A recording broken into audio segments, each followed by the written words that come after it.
ఎందుకో తెలుసా అండి, దిక్కుమాలిన లోకం ఒక యుగంతో వదిలిపెట్టింది అనుకోకండి సీతమ్మని.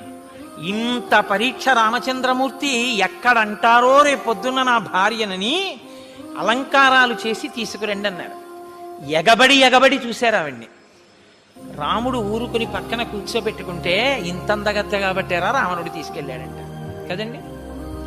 ఈ మాట అంటారని ఇన్ని నెలల తర్వాత భార్యని చూసినా ఆయనకి తెలుసున్నా ఆవిడ ఎటువంటిదో, లేచి కభాలన చేతులు పట్టుకుని ఆవిడ కళ్ళు తుడవాలనున్నా, ఇవాళ నేనొక్క 5 నిమిషాలు తొందరపడితే జీవితాంతం నిన్ను లోకమనే మాటలకి నీ మీద నాకున్న ప్రేమ వలన ముందు నేను ఏడవలసి వస్తుంది సీత.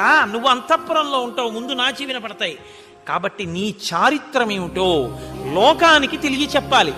అందుకని ఆయన నా కంటికి జబ్బు వచ్చింది సీత, నువ్వు దీపశిఖవి అన్నాడు. ఆయనకు అనుమానం